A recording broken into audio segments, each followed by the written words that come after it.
Hello my dear students, I hope so you all are doing well. चलिए आज की class को begin करते हैं। मैं ये एक्सपेक्ट करती हूँ कि आपने जितना भी लेक्चर आपको प्रोवाइड करा गया है आपने उसको देख लिया है। Clear. Body fluids and circulation हम लोगों ने स्टार्ट करा था। हम लोगों ने आपको दो कंपोनेंट्स ब्लड का डिवाइड करके बताया, प्लाज्मा के बारे में, आरबीसी, डब्ल्यूबीसी, प्लेटलेट्स, सारा कुछ। क्लियर। एनसीईआरटी भी हम लोगों ने पूरा टोटली कवर अप कर लिया है। क्लियर।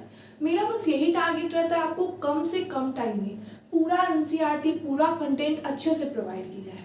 क्लियर। आपने भी क्या करना है, वैसे ही फॉलो करना है, उसको रिवाइज भी करते जाना है। कम टाइम में इसलिए मैं समझाती हूँ ताकि आप ज़्यादा वर्ड्स को रिवाइज कर सको, है ना। अब लेक्चर ही एक ब्लड क्लॉटिंग का मैं 2 घंटे में समझाऊंगी, फिर आप रिवाइज करोगे तो और 4 घंटे लगेंगे आपको, है ना। इसीलिए कोई भी टॉपिक को मैं ये कोशिश करती हूँ कि आपको बहुत ही कम टाइम में एकदम अच्छे से समझाओ, बढ़िया से। ऐसा कोई कमी नहीं रहना चाहिए कि कंटेंट में कमी है, ऐसा कुछ भी नहीं लगना चाहिए आपको, है ना। बट टाइम भी कम हो, है ना, ताकि आप रिवीजन बहुत बारी करें। क्लियर। चलिए आज मैं स्टार्ट कर रही हूँ ब्लड क्लॉटिंग, या फिर इसी को दूसरा नाम कोगुलेशन ऑफ ब्लड। दोनों बात सेम है। क्लियर। चलिए अब देखो, इसको बिगिन करने से पहले अगर आपके हाथ में चोट लगा है, अब ये नहीं बोलेंगे कि चोट लगेगा तब ये कॉन्सेप्ट समझ में आएगा, ऐसा कुछ नहीं है। एग्जाम्पल लेके समझाती हूँ, है ना। जैसे मान लो ये है तुम्हारा हाथ, 4 उंगली है ना, सॉरी 4 उंगली नहीं 5 उंगली होता है ना। देखो मान लो ये है तुम्हारा हाथ। क्लियर।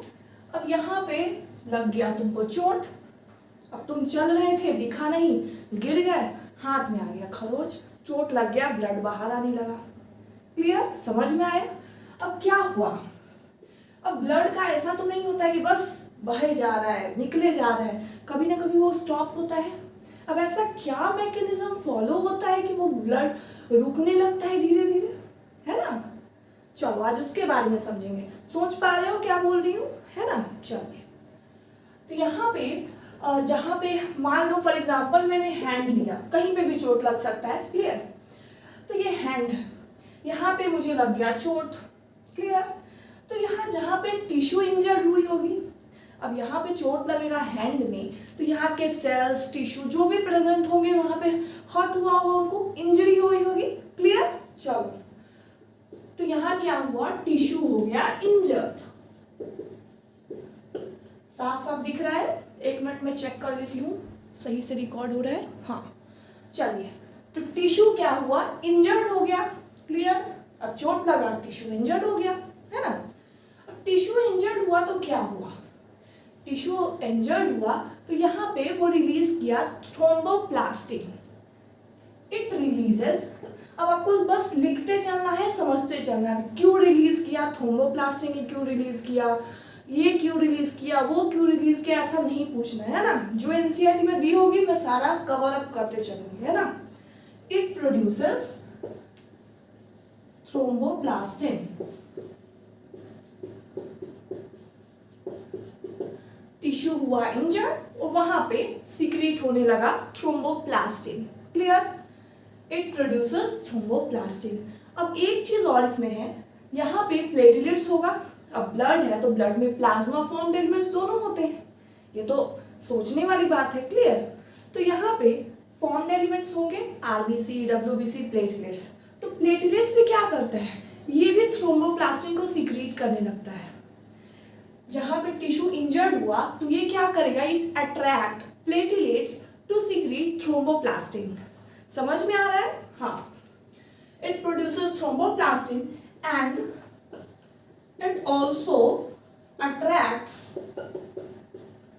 platelets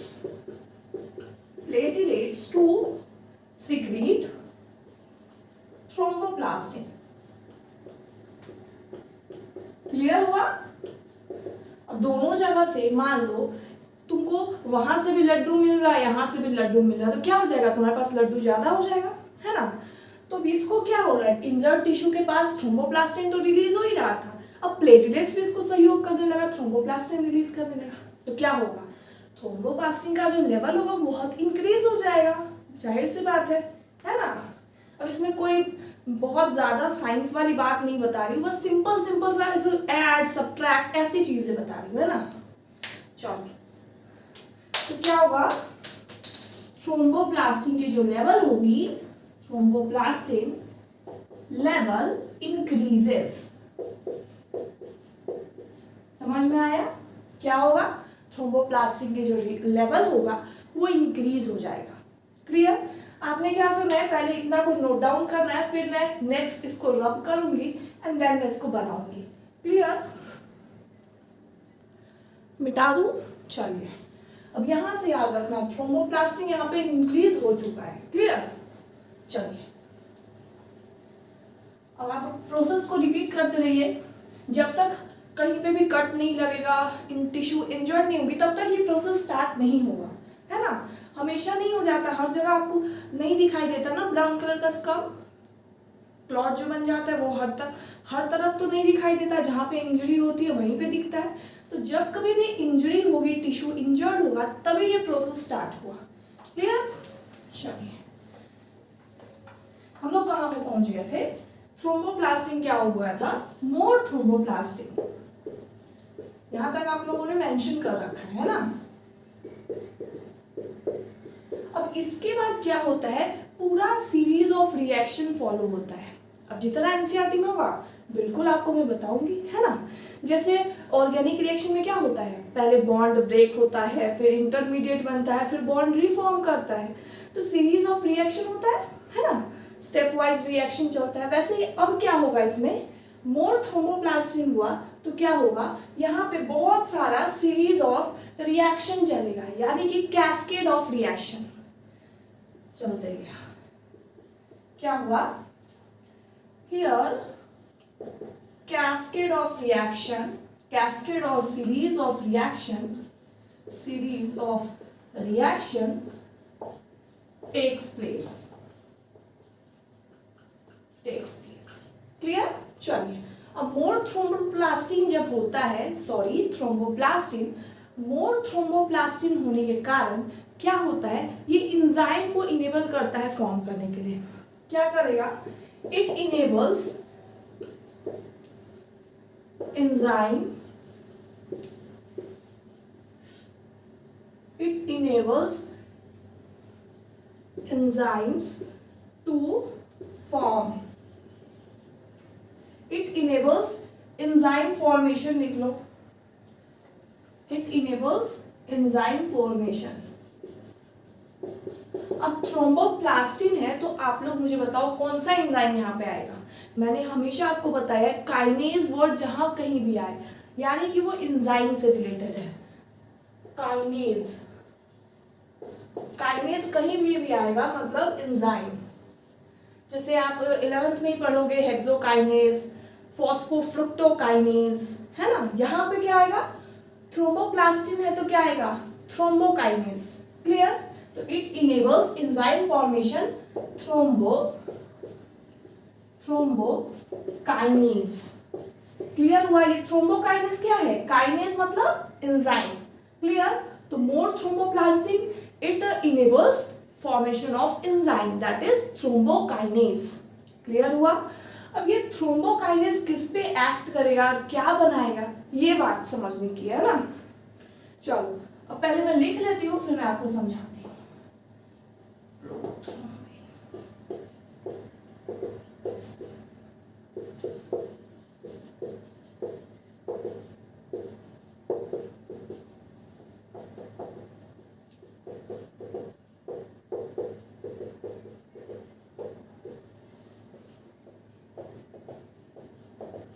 आपने तब तक क्या करना है, पूरा अभी तक जितना भी मैंने पढ़ाया उसको रिवाइज करो।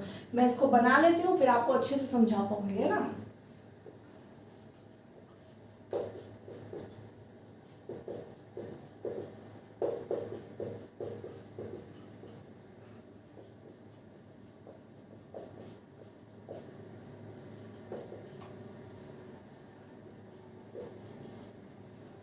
चलिए, आई होप सो आपने रिवाइज कर लिया, आप समझिए, है ना।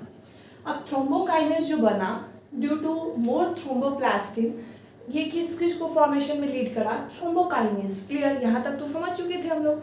अब नेक्स्ट देखो, थ्रोम्बोकाइनेस क्या करेगा, अब मैंने आपको प्रोथ्रोम्बिन के बारे में पढ़ाया था, है ना, तो याद करो उसको। तो प्रोथ्रोम्बिन को ये क्या चीज में कन्वर्ट करना स्टार्ट कर देगा, थ्रोम्बिन में। अब एनसीईआरटी अगर अभी आप पढ़ने जाओगे तो क्या होगा, उसको रिवर्स वे में दिया हुआ है, fibrins, fibrinogen, then thrombin, prothrombin. Clear?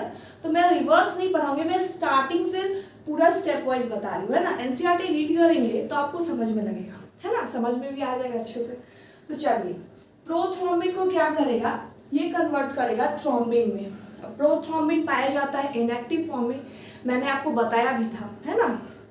Plasma वाले पोर्शन में मैंने बताया था कि उसके प्लाज्मा वाले टॉपिक में आप जाके देखो, उसमें मैंने बताया था प्रोथ्रोम्बिन पाया जाता है इनएक्टिव फॉर्म में, है ना, इनएक्टिव फॉर्म में। तो क्यों इनएक्टिव फॉर्म में पाया जाता है, मैंने उसका रीजन भी बताया था आपको, क्योंकि हर टाइम हम लोग को नीड नहीं होता इसका। क्लियर? तो प्रोथ्रोम्बिन को किस चीज में कन्वर्ट करेगा, थ्रोम्बिन में, and thrombin is the active, है ना। Ca2+ के हेल्प से क्या कन्वर्ट करेगा, प्रोथ्रोम्बिन को थ्रोम्बिन में। अब ये जो थ्रोम्बिन हुआ, ये किस चीज पे एक्ट करेगा, ये एक्ट करेगा फिब्रिनोजेन पे। फिब्रिनोजेन को एक्ट करेगा उस पे, and then it convert fibrinogen to fibrins. Clear? और वही फिब्रिन्स हम लोग को दिखाई देता है इस टाइप से, ब्राउन कलर का जो स्कम बनता है ना, मैं उसके बारे में बताऊंगी, पहले इतना समझो, है ना। क्या किया, प्रोथ्रोम्बिन को थ्रोम्बिन, एंड थ्रोम्बिन एक्ट किया फिब्रिनोजेन को, फिब्रिनोजेन टू फिब्रिन्स। क्लियर? और दोनों में जो एंजाइम है Ca2+ के हेल्प से ही कन्वर्जन हो रहा है ना, ये हेल्प कर रहा है फिर प्रोथ्रोम्बिन को थ्रोम्बिन में कन्वर्ट करने के लिए, एंड फिब्रिनोजेन को फिब्रिन्स में। क्लियर हुआ, है ना।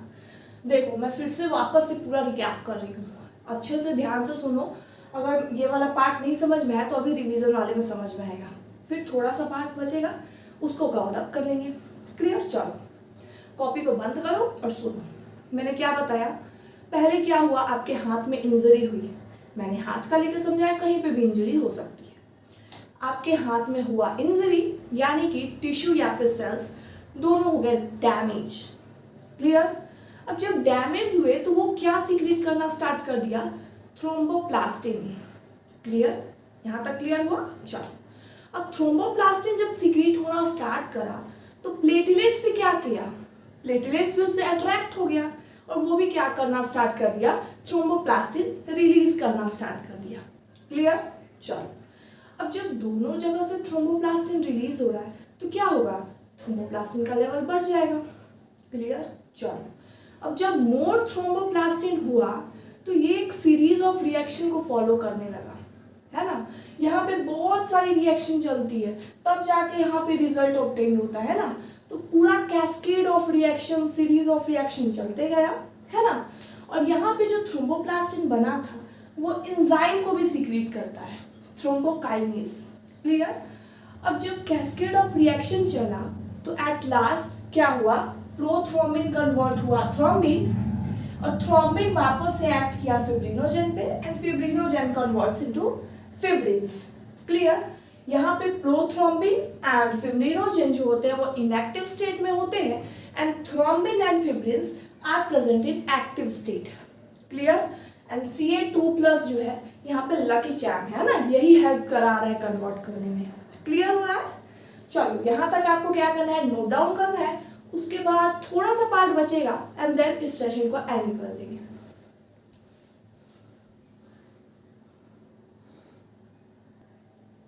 चलिए, अब छोटा सा पार्ट बचता है, उसको कवर अप करते हैं ना। तो हम लोगों ने पूरा ब्लड क्लॉटिंग अच्छे से पढ़ लिया है, आई होप सो आपको याद भी हो गया होगा, रिवाइज भी हो गया होगा, है ना। अगर थोड़ा बहुत नहीं भी हो रहा है याद तो मैं एनसीईआरटी करवाऊंगी, आपको अच्छे से याद करवा दूंगी, है ना। चलिए, तो हम लोग जो ब्राउन कलर का स्कम वाला पार्ट देखते हैं, आप लोग यूजुअली देखते होंगे कि कट वगैरह हो जाता है, उसके बाद क्या होता है, ब्राउन कलर का कोटिंग हो जाता है ना, स्कम टाइप में। It is basically dead formed elements, है ना। डेड वाला फॉर्म्ड एलिमेंट्स में आरबीसी, डब्ल्यूबीसी, प्लेटलेट्स है, वो डेड फॉर्म्ड एलिमेंट्स है ना, जो स्कम बन जाता है। तो आप लोगों ने अब नेक्स्ट पार्ट क्या लिखना है, the brown colour scum which we see, usually we can see that part, scum वाला part, and that is the coating of fibrins. मैंने फिब्रिन्स बताया है, फिब्रिनोजेंस टू फिब्रिन्स, है ना, फिब्रिन्स था वो हम लोग क्या देखते हैं basically, it is a part of coating of fibrins, thread होता है, ऐसा दिखने में लगेगा, है ना। ये वाला पार्ट क्या होता है, स्कम कोटिंग, क्लियर। ये क्या होता है, नेटवर्क ऑफ थ्रेड्स, इसी को हम लोग क्या बोलते हैं, क्लॉट, क्लियर। एक बार फिर से सुन लो, the brown colour part which we usually see, it is just a coating of fibrins. And what is fibrins? It is thread-like structure, है ना, network of thread which we call clot. Clear? Scum क्या होता है, dead formed elements होता है। चलिए, और Ca2+ का तो हम लोग रोल एकदम अच्छे से देख चुके हैं। प्रोथ्रोम्बिन को थ्रोम्बिन में कन्वर्ट कर रहा था Ca+2, थ्रोम्बिन एक्ट कर रहा था फिब्रिनोजेन पे, फिब्रिनोजेन फिब्रिन्स में कन्वर्ट हो रहा था Ca+2, क्लियर। चलिए, तो यहीं तक पूरा ब्लड क्लॉटिंग वाला पार्ट जितना भी एनसीईआरटी में वो यहीं तक है। आप लोग यूजुअली देखोगे एनसीईआरटी तो प्लेटलेट्स के बाद ब्लड ग्रुप वाला पैराग्राफ है ना, ब्लड ग्रुप वाला एबीओ, ब्लड ग्रुपिंग, आरएच वाला, वो सारा पार्ट दिया हुआ है। बट मैंने क्या करा है, प्लेटलेट्स के बाद आपको ब्लड क्लॉटिंग वाला पार्ट समझाया है ना, ताकि आप अच्छे से रिलेट कर सको, क्योंकि प्लेटलेट्स और इसका थोड़ा थोड़ा मिलता जुलता है ना, इसीलिए। नेक्स्ट वाला जो लेक्चर होगा उसमें एनसीईआरटी डिस्कशन होगी ब्लड क्लॉटिंग के बारे में, क्लियर। और एक चीज़ और मैं ऐसे ही बताना चाहूँगी आपको, ज्ञान समझ लो या कुछ भी, आप लोग यूजुअली देखते होगे अगर हम लोग ब्लड बाहर निकाल दें, मतलब मान लो मेरे अंदर अभी जो ब्लड है, मैं अगर मन करे कि नहीं मुझे रखना है बाहर, कप में स्टोर करके रखना है, तो मैंने रख दिया, अब क्या हो जाएगा, उसका क्लॉट बन जाएगा, अब वो ब्लड कहीं भी यूज़ नहीं आएगा, है ना। अब आप लोग ये सोचते होंगे कि ब्लड बैंक्स तो होता है, ब्लड बैंक्स तो ब्लड को स्टोर करके रखता है, वहाँ तो क्लॉट नहीं जमता, वहाँ से तो ब्लड का लोग ट्रांसफ़र करते हैं, ब्लड एक दूसरे को देते हैं, लेते हैं, है ना, आप लोग के मन में आ रहा होगा। तो ऐसा इसलिए होता है क्योंकि वहाँ पे ऐड किया जाता है एंटीकोगुलेंट, है ना, हिपैरिन हम लोगों ने पढ़ा था, तो हिपैरिन हो गया, विटामिन के हो गया, ये सारी चीज़ें उस ब्लड में ऐड की जाती है ताकि क्या हो, ब्लड की क्लॉटिंग ना हो, क्लॉट ना बने, क्लियर। सो आज का लेक्चर यहीं तक, तब तक आपको क्या करना है, नोट्स को रिवाइज करना है। सो तब तक के लिए बाय बाय, टेक केयर।